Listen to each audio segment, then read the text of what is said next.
Hello everyone, myself Narendra Chaudhary and I welcome you online platform of Muscle Classes Odisha. So in the previous chapter we have discussed about prism और हम उसी को आज आगे continue करेंगे.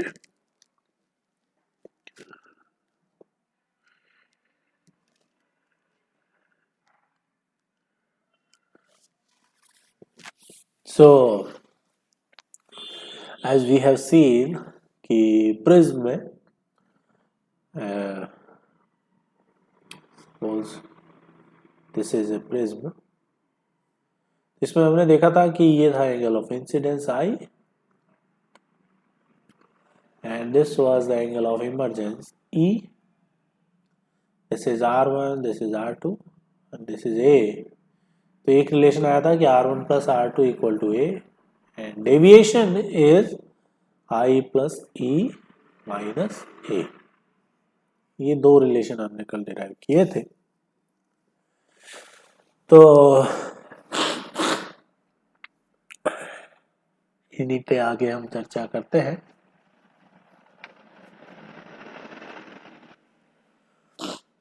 Suppose कि एक प्रिज्म है. क्वेश्चन करते हैं. दिस इज ए प्रिज्म और इस प्रिज्म का refractive index suppose mu is 2. This angle is 60 degree and angle of incidence is suppose 30 degree. Then what is the deviation? ठीक है, हमें फाइंड करना है. तो सबसे पहले तो आप इसको देखें. ये सारा एक डायग्राम बनेगा. ठीक है. This is R1 and this is R2. So R1 निकालने के लिए हम क्या करेंगे. हाँ, यहाँ पे देखें 1 into sine 30 equals to mu into sine R. So sin 30 is 1 by 2. This 2 equal to sin R. तो यहाँ से मेरे को sin R1 की वैल्यू मिल जाती है 1 by 4. ओके. और R2 की वैल्यू, अब sin R1 की वैल्यू 1 by 4 है. मैं इसे कैलकुलेट तो नहीं कर पाऊंगा बट आपको ऐसा डेटा ना मिले. सपोज इसको मैं 90 कर लेता हूं तो कितना डेविएशन होगा वो देखते हैं हम. तो ये sine r is, if this angle 30 नहीं है 90 हो तो मुझे एक अच्छा डेविएशन मिल जाएगा यहाँ पे कि R1 जो है वो 30 डिग्री है. तो R2 कितना होगा. R2 भी 30 होगा क्योंकि R1 प्लस R2 A के बराबर होता है. और R2 अगर 30 है तो E कितना होगा. So 2 into sine 30 equal to 1 into sine E. और यहाँ से E की वैल्यू मिल जाती है मुझे 90 डिग्री, है ना.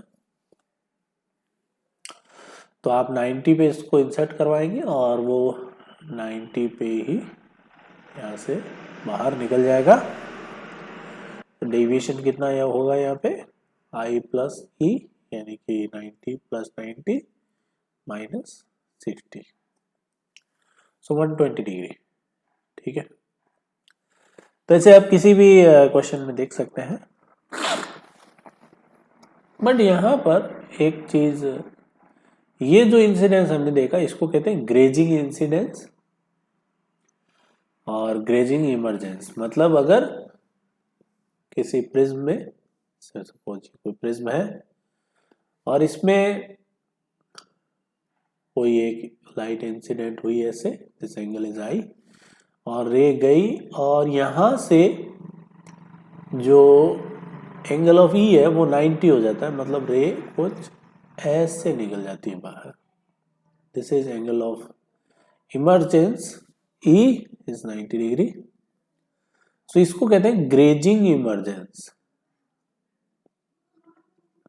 Grazing emergence. तो क्या कंडीशन है ग्रेजिंग इमर्जेंस की वो हम देखेंगे. सो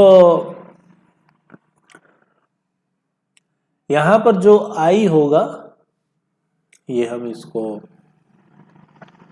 एज ए टॉपिक ले लेते हैं कि एंगल ऑफ इंसिडेंस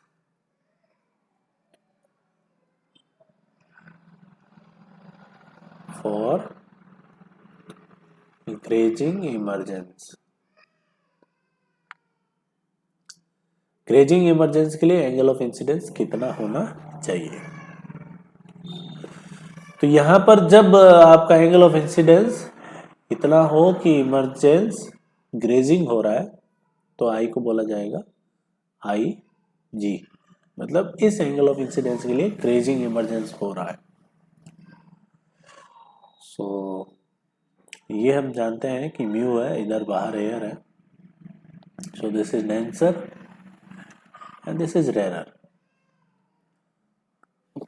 और डेंसर से रेयर में लाइट जा रही है और ग्रेजिंग इमरजेंस हो रहा है, मतलब ये 90 डिग्री है। इसका मतलब ये जो एंगल है ये क्रिटिकल एंगल के बराबर है थीटा सी के। Okay, this is A, so this angle is A minus theta सी।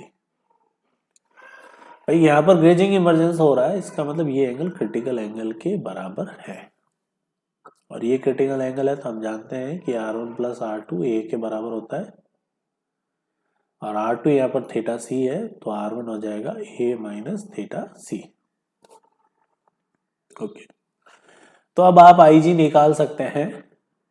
यहाँ पर आप स्नेल लॉ लगाएं कि 1 into sine IG is equal to mu into sine R1 यानी कि साइन ए माइनस थीटा सी। ओके, अब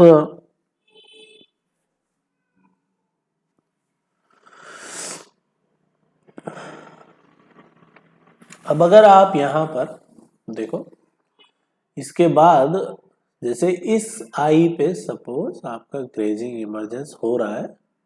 अब यहां से हम आगे एनालाइज करते हैं।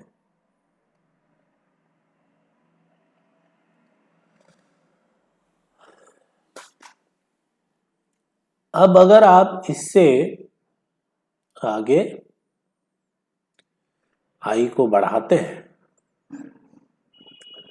इफ आई इज इंक्रीज्ड, अगर आप आई को बढ़ाएंगे तो ये जो R1 है ये इंक्रीज होगा, R1 will be increase, R1 increase होगा, बट R1 प्लस R2 तो A के बराबर है यानी कि कांस्टेंट है। अब इसमें R1 अगर इंक्रीज हो रहा है तो R2 डिक्रीज होगा।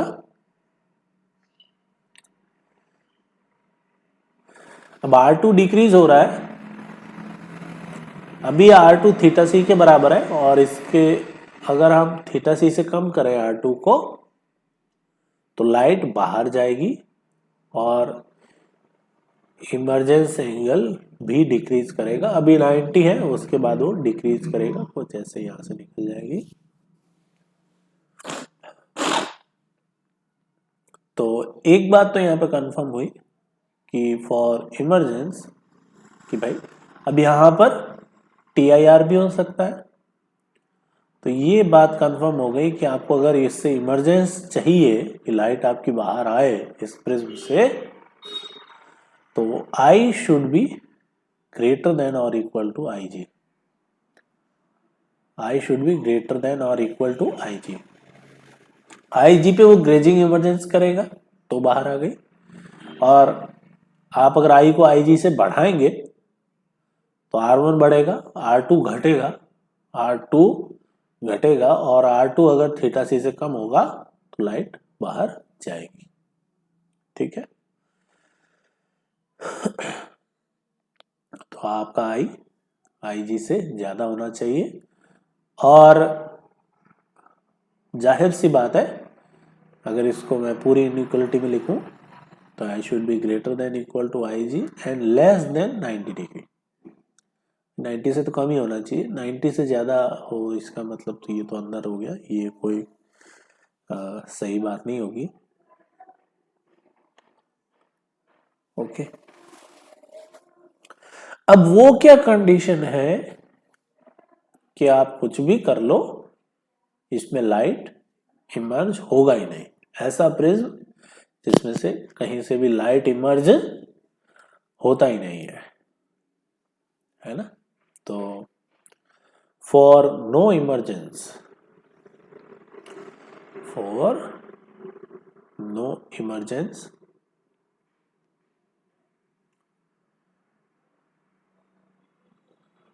फॉर नो इमरजेंस क्या कंडीशन होगी, सुनना ध्यान से, कि आपका आई जो है वो आई जी से बड़ा होना चाहिए। एंड सपोज कि आई जी है वो 90 डिग्री है। सपोज आई जी कितना है, 90 डिग्री। मतलब कि लाइट रे अगर आप 90 डिग्री मतलब यहां से ऐसे डालते हैं इस पे, तो ये 90 डिग्री होता है। और आई जी 90 है, मतलब ये जो लाइट रे है ये ऐसे जाके क्रेजिंग इमर्जेंस कर रही है ना। तो अगर आई जी 90 हो,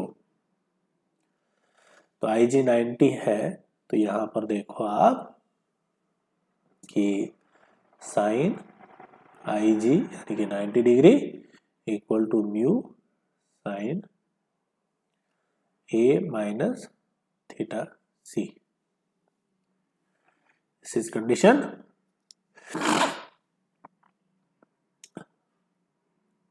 है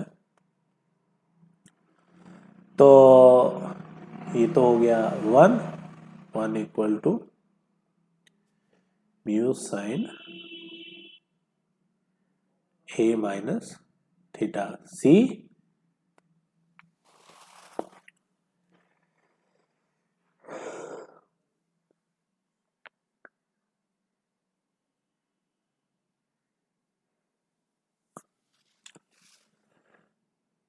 और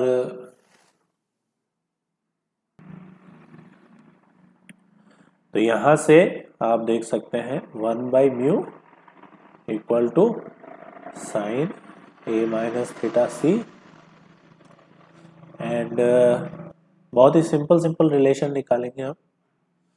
इधर हो गया sine inverse 1/μ equal to A minus theta C. अब साइन इनवर्स 1/μ आपको पता है होता है critical angle theta C equal to A minus theta C. तो यहां से एक रिलेशन आया कि a equal to 2 theta C. अगर आपका a 2 थीटा सी के बराबर होगा तब सिर्फ ये 90, अगर आप angle of incidence I 90 degree है तब ही इमर्जेंस होगा, क्योंकि यहाँ पर आई जी कितना है 90। और 90 डिग्री पे लाइट अगर आप डालेंगे तो वो 90 पे ही बाहर निकलेगी। मतलब ऐसे आप लाइट डालेंगे और वो यहाँ से 90 डिग्री पे ही बाहर इमर्ज होगी।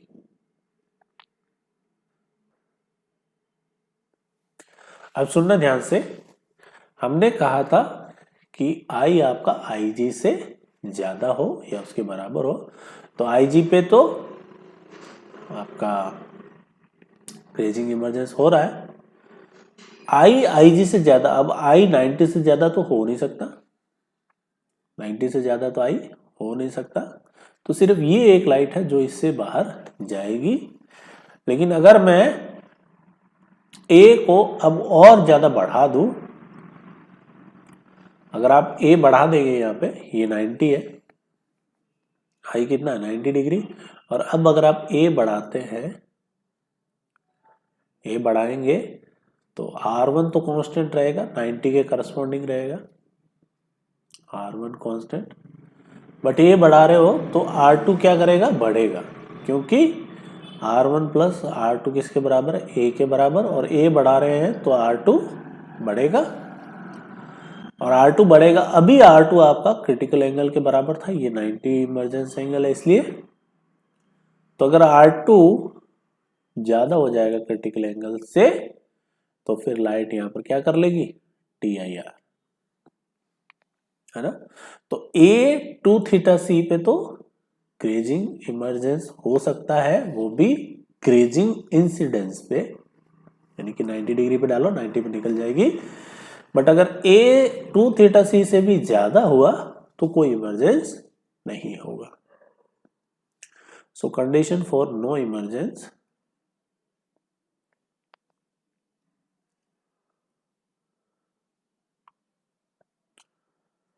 A should be greater than or equal to 2 theta C. Okay, तो अगर आपका एंगल क्या है, अपेक्स एंगल इतना है तो कोई भी light, no ray will come out, कोई भी लाइट उससे बाहर आएगी। तो ये कंडीशन है, इस पे डायरेक्ट क्वेश्चन पूछे जाते हैं। तो आप कहीं पर भी लाइट डालें, किसी भी एंगल पर डालें, अगर आपका A टू थीटा C से ज्यादा है तो कोई इमर्जेंस नहीं होगा।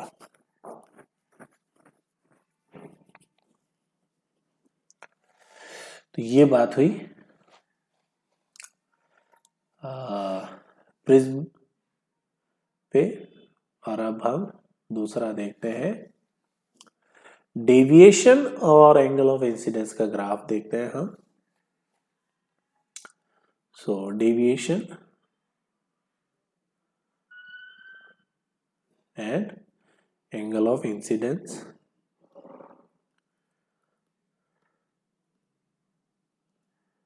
तो डेविएशन हमने देखा, delta is I plus E minus A, है ना। और अगर आप E भी पुट करेंगे इसमें, E की वैल्यू I की टर्म में पुट करेंगे तो क्वेश्चन आएगा फाइनली आपके पास sine inverse mu sine A minus sine inverse sine I by mu. ऐसा कोई गंदा सा रिलेशन आएगा, बट हमें उस पर फोकस नहीं करना है, हमें सिंपली ग्राफ ड्रॉ करना है डेविएशन का और एंगल ऑफ इंसिडेंस का, ठीक है। तो मैं y एक्सिस पे ले लेता हूं डेविएशन और x पे ले लेता हूं एंगल ऑफ इंसिडेंस I।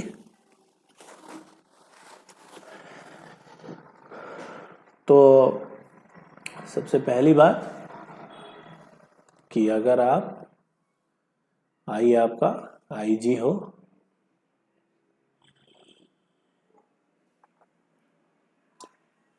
अगर IG के बराबर हो, ग्रेजिंग इमर्जेंस के बराबर, तो लाइट यहां से जाएगी और यहां से 90 डिग्री पे बाहर निकल जाएगी। E will be 90 degree.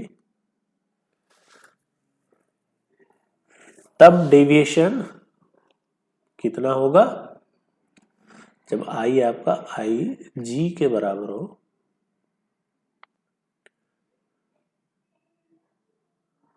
तब डेविएशन होगा delta I plus E minus A, तो IG प्लस 90 माइनस A, ठीक है। तो एक पॉइंट तो हमें ये मिल गया। और फिर मैंने कहा था कि इसमें रे अपना पाथ रिवर्स भी कर सकती है। भाई अगर आप IG पर डालेंगे तो रे यहां से 90 पे निकल जाएगी, है ना। और अगर आप इधर से देखें कि आप रे को अगर 90 पे इंसिडेंट करवाएं तो वो इधर से अपना पाथ रिट्रेस करेगी और कैसे निकल जाएगी, IG पे। तो एंगल ऑफ इंसिडेंस अगर मैं 90 डिग्री कर दूं, 90 डिग्री, चलिए आप यहां से भी ले लीजिए, 90 कर देंगे तो ऐसे जाके ये IG पे बाहर निकल जाएगी, क्योंकि अब पाथ अपना रिवर्स करेगी और इन दोनों केस में डेविएशन सेम आएगा, क्योंकि एंगल ऑफ इंसिडेंस पहले IG था, एंगल ऑफ इमर्जेंस 90 था। अब अगर एंगल ऑफ इंसिडेंस को मैं 90 कर दूं तो इमर्जेंस एंगल IG हो जाएगा, तो ये वैल्यू सेम है। तो 90 डिग्री के लिए भी डेविएशन क्या आएगा, सेम आएगा।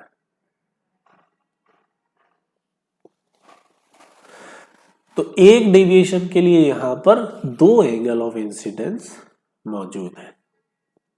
अच्छा, अब आप अगर IG को I को IG से बढ़ाएंगे, if I is greater than IG, तभी जाके इमरजेंस पॉसिबल होगा। I को IG से आपको बढ़ाना पड़ेगा, मतलब इधर लाना पड़ेगा, तभी जाके ऐसे इमरजेंस पॉसिबल है। क्योंकि I अगर IG से कम हुआ तो लाइट बाहर ही नहीं निकलेगी। और आप अगर I बढ़ाएंगे IG से आगे, तो आपने देखा था, अभी देखा हमने कि I को अगर आप बढ़ाते हैं तो R1 बढ़ेगा और R2 घटेगा, क्योंकि R1 R2 is equal to A, और R2 घटेगा तो E भी घटेगा, है ना। तो आप I बढ़ा रहे हैं लेकिन E घट रहा है, तो यहाँ पे मैं श्योर तो नहीं हूँ कि एंगल ऑफ इंसिडेंस बढ़ेगा या घटेगा, बट फाइनली आई फाउंड कि डेविएशन यहाँ पर घटता है। ठीक है, तो डेविएशन घटेगा और ऐसे घटेगा, कुछ ऐसा ग्राफ बनेगा। ये वो एंगल ऑफ इंसिडेंस होगा जिस पर मिनिमम डेविएशन होगा। तो आई मिनिमम लिखने का मतलब यही है कि इस एंगल ऑफ इंसिडेंस पे डेविएशन क्या है, minimum. This is delta minimum. Okay, और ये जो आई मिनिमम है, ये आई मिनिमम, ये आपका IG प्लस 90/2, जो IG प्लस 90/2 जो बीच में पॉइंट आता है यहाँ कहीं, उससे थोड़ा कम रहता है, ये भी आप ध्यान रखना। ठीक है, और आई मिनिमम की क्या कंडीशन है, कंडीशन फॉर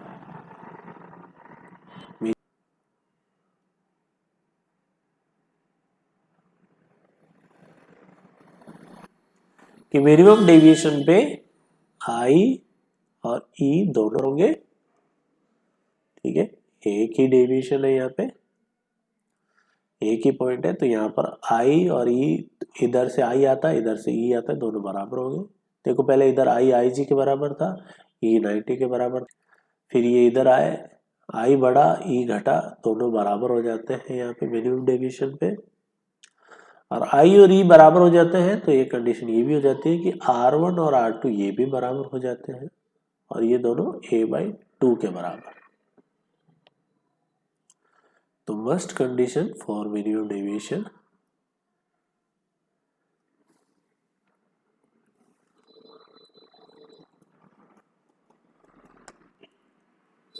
ठीक है।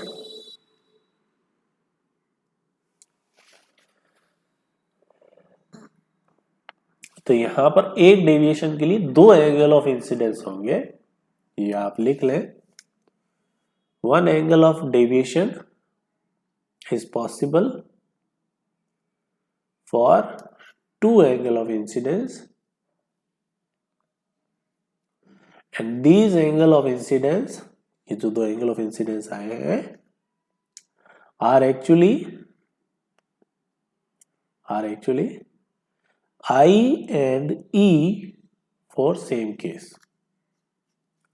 सेम केस के लिए I और E ही आपका एंगल ऑफ, वो जो दो एंगल ऑफ इंसिडेंस आए थे वही है, क्योंकि मैंने कहा था रे अपना पाथ रिट्रेस करती है।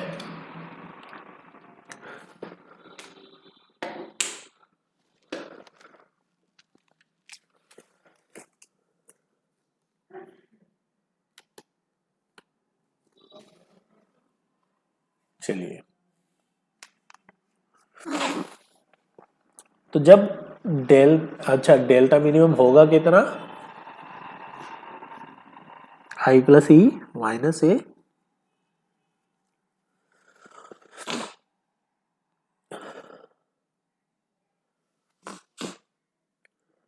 Delta minimum equal to I plus E minus A, और डेल्टा मिनिमम के लिए आई और ई दोनों बराबर हो जाते हैं आई मिनिमम के, so delta minimum is equal to 2i minimum, क्यों आई प्लस ई दोनों बराबर है, minus a, i equal to e equal to i minimum, और R1 और R2 दोनों बराबर होते हैं a/2 के। तो यहां से मुझे आई मिनिमम की वैल्यू मिल जाती है delta minimum minus A by 2, ठीक है। और जैसे ये प्रिज्म है, तो यहां से ये आई मिनिमम और ये R1 आई मिनिमम, ये भी आई मिनिमम होगा, और ये R1 जो ये आई मिनिमम है, ये R1 किसके बराबर होगा, a/2 के। तो यहां पर कंडीशन बन जाती है एक और, कि एक तो ये मिल गई मुझे, एक और मिल जाती है कि 1 into sine i equal to mu into sine R1, यानी कि a/2। और आई मिनिमम की वैल्यू मुझे ये पता है, तो यहां से मुझे म्यू मिल जाता है किसी भी प्रिज्म का। ये फॉर्मूला काफी यूजफुल है, साइन डेल मिनिमम प्लस ए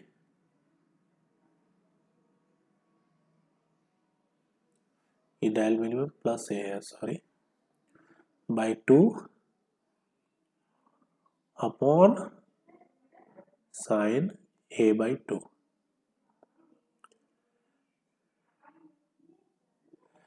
अब ये फॉर्मूला यूज किया जाता है किसी भी ग्लास का रिफ्रैक्टिव इंडेक्स निकालने के लिए। आप ग्लास का एपेक्स एंगल आपको मालूम है, और अगर आप उसका मिनिमम डेविएशन निकाल लें ग्राफ प्लॉट करके, तो आप इससे उसका म्यू फाइंड कर सकते हैं।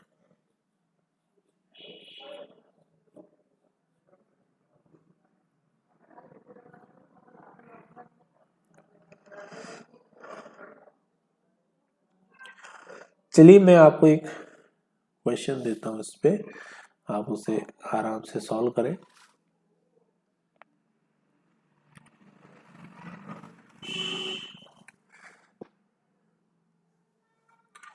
An equilateral prism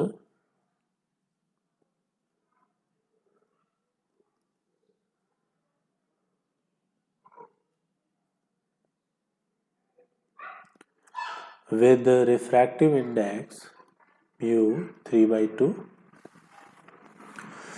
undergoes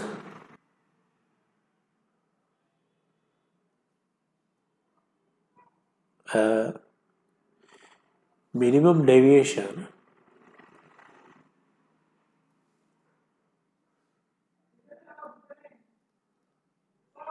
ठीक है, फाइंड, अच्छा इसमें आपको एंगल ऑफ अपेक्स भी दे रखा है 60 डिग्री इक्विलेटरल प्रिज्म में। तो पहला है कि मिनिमम डेविएशन है, तो उसमें आप आई मिनिमम कितना है ये बताएं। दूसरा, वो डेल्टा मिनिमम कितना है, मिनिमम डेविएशन वो बताएं। तीसरा, I for maximum deviation maximum deviation कब होता है? ग्रेजिंग इंसिडेंस पे, मतलब जब आई आपका ऐसा हो कि ग्रेजिंग इमरजेंस हो रहा हो, और या फिर रिवर्स कर लो कि 90 डिग्री पे होगा तब मैक्सिमम डेविएशन होगा। और चौथा है डेल्टा मैक्स। अब कुछ आपको वैल्यूज यहाँ पे गिवन है। Sine inverse of 3/4 is 48 degree and sin inverse of 2/3 is 42 degree and sin of 18 degree is 0.3। तो ये क्वेश्चन है, सिंपल सा क्वेश्चन, आप इसे सॉल्व करें।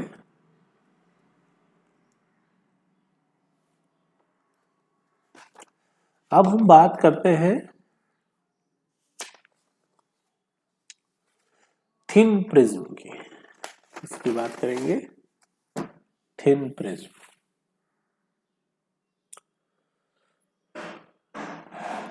अच्छा, इसके आंसर मैं बता देता हूं। I minimum is 48 degree and delta minimum is 36 degree, ठीक है। और आई जी और वो सब आप निकाल लेंगे। नाउ थिन प्रिज्म,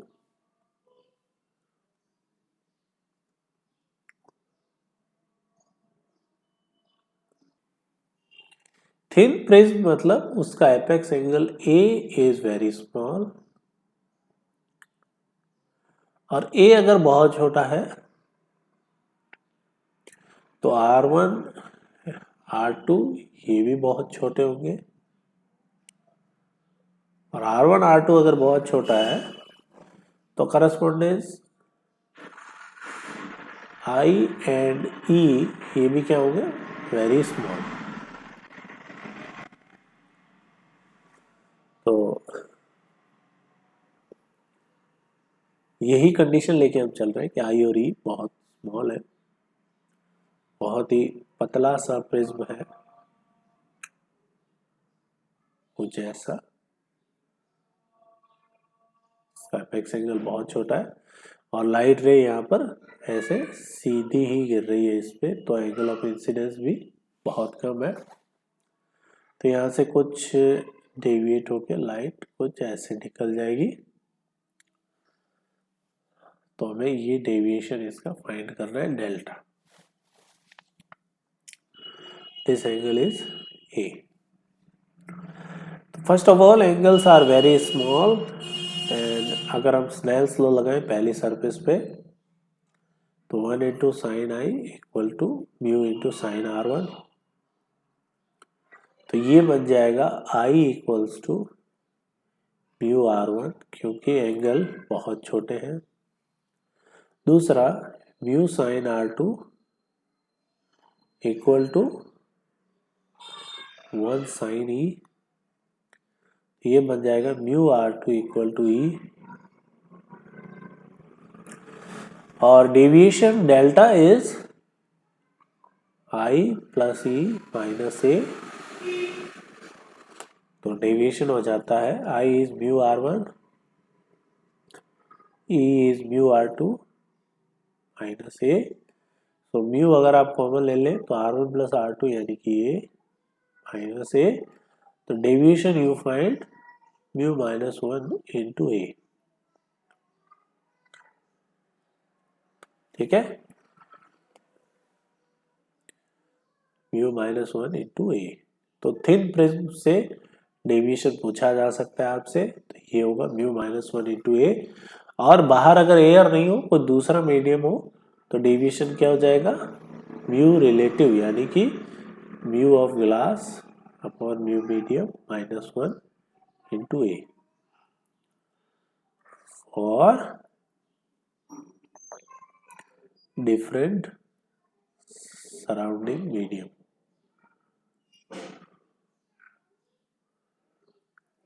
तो ये फॉर्मूला भी आप याद रखेंगे। अभी एयर है तो म्यू मीडियम जो है वो 1 है। आप इसी को भी डिराइव कर सकते हैं। यहाँ पर आप कुछ अलग म्यू मीडियम ले लें, इसका म्यू ग्लास ले लें और फाइंड कर लें।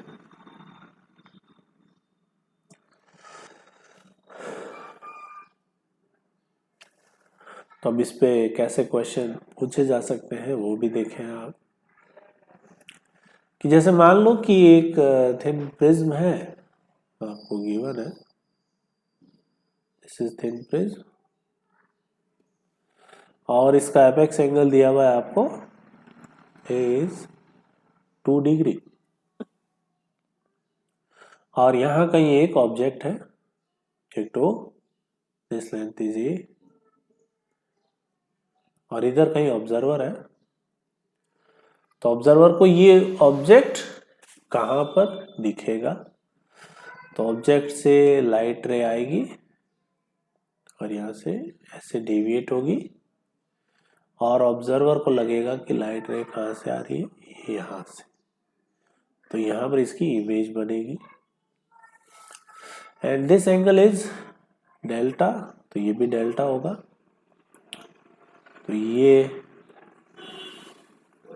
Length y, tan delta is a by y, y by a, तो y is a tan delta, ठीक है। लेकिन यहाँ पर i, e, a सब बहुत छोटे हैं, तो डेविएशन भी बहुत कम होगा, तो मैं tan डेल्टा को लिख सकता हूँ डेल्टा, तो y इज a डेल्टा। और डेल्टा कितना है? Delta is mu minus 1 into A, तो mu minus 1 into A to ए।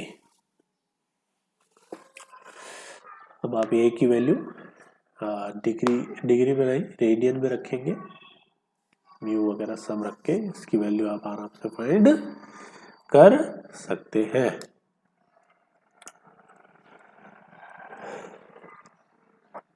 तो ये बातें थी थिन प्रिज्म की।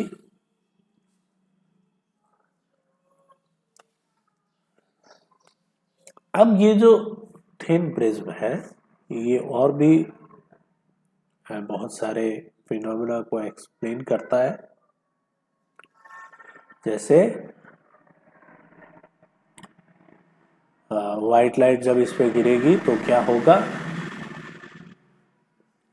तो व्हाइट लाइट अगर थिन प्रिज्म, किसी भी प्रिज्म पे गिरो, बट हम स्टडी थिन प्रिज्म की कर रहे हैं, इस पर अगर व्हाइट लाइट गिरती है इधर से,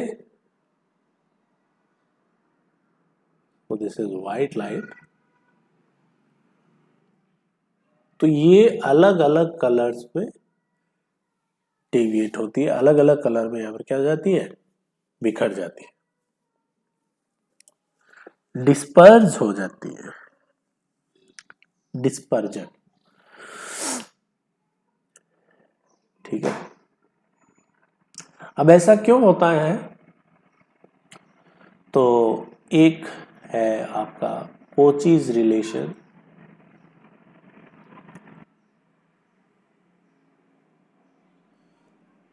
कोचीज रिलेशन कहता है कि किसी भी ग्लास का जो म्यू है वो हर एक लाइट के लिए अलग अलग होता है, ऐसा कुछ। मैं खैर बाकी वाली टर्म को तो नहीं लिख रहा हूं, a plus B by lambda, a plus B by lambda plus C by lambda square and so on.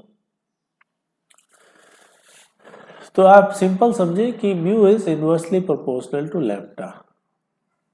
अगर lambda high then mu less, और म्यू लेस यानी कि deviation less, deviation is mu minus 1 into A. जिसका lambda ज्यादा होगा उसका deviation कम होगा, और व्हाइट लाइट में सबसे ज्यादा म्यू होता है, डेविएशन होता है, लैम्डा होता है रेड लाइट का। रेड लाइट की वेवलेंथ सबसे ज्यादा होती है, तो उसका डेविएशन सबसे कम होगा। तो रेड लाइट यहाँ पर यहां से निकलेगी कुछ ऐसे, और सबसे कम वेवलेंथ होती है वायलेट की, तो उसका डेविएशन सबसे ज्यादा होगा। तो वायलेट सबसे ज्यादा डेविएट होगी।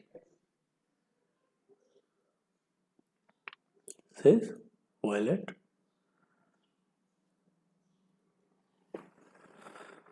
और बाकी तो ये वायलेट, फिर यहाँ आएगा इंडिगो, फिर ब्लू, फिर ग्रीन, फिर येलो, ऑरेंज एंड रेड। तो सारी लाइट्स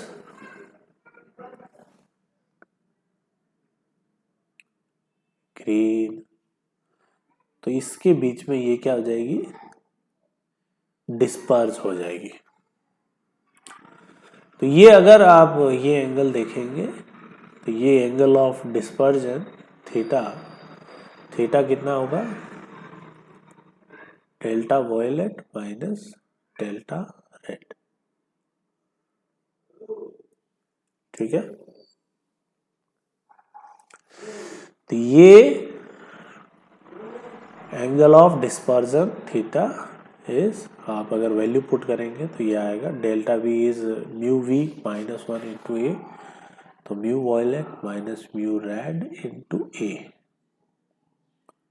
ये छोटे छोटे फॉर्मूले आ रहे हैं, इनको आप खास ध्यान रखेंगे। ठीक है, और यहाँ पर अब सबका अलग अलग डेविएशन हो रहा है, तो अगर कहे कि व्हाइट लाइट का डेविएशन कितना हुआ तो वो तो निकालना मुश्किल है, क्योंकि बहुत सारे डेविएशन अलग अलग हो रहे हैं हर एक लाइट का। इसको कहते हैं डिस्पर्जन। तो मैं यहाँ पर सिर्फ एक डेविएशन लिखने के लिए यहाँ पर मीन डेविएशन,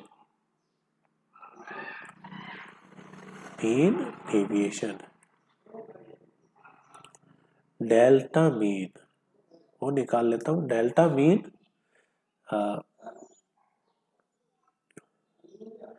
तो वो हो जाएगा आपका डेल्टा ऑफ येलो। ठीक है, येलो के जो डेविएशन है वो मीन डेविएशन के लगभग बराबर होता है। तो delta mean is mu yellow minus 1 into A.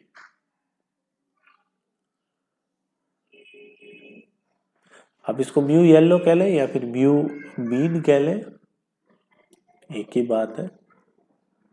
और म्यू मीन निकालने का तरीका, म्यू मीन या फिर म्यू येलो, ये आप निकालेंगे mu red plus mu violet by 2। Violet दिया तो वायलेट से, नहीं तो अगर ब्लू दिया हुआ है तो भी आप mu red plus mu blue by 2 करके निकाल सकते। अब ये हमने क्यों निकाला मीन डेविएशन, तो इसके पीछे भी लॉजिक है। वी हैव टू फाइंड, अब यहाँ पर एक नई टर्म डिफाइन करते हैं which is dispersive power.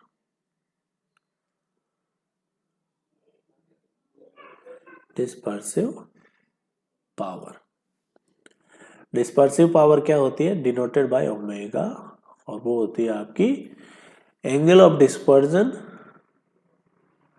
Upon mean deviation, यानी कि mu violet minus mu red into A upon mean deviation is mu yellow minus 1 into A. A से A cancelled out, mu violet minus mu red upon mu yellow minus 1। ठीक है, तो next class में हम इससे related कुछ questions करेंगे। तो इसको आप अब अच्छे से ज्योमेट्रिकल ऑप्टिक्स को अच्छे से क्लियर करें, शीट लगाएं इसकी, कोई भी डाउट आता है पूछिए। हमारी डाउट क्लास शुरू हो चुकी है, तो जो भी टाइमिंग है उस हिसाब से आए और डाउट पूछें। बाकी हम मिलते हैं नेक्स्ट क्लास में, तब तक के लिए bye bye, good luck, thank you.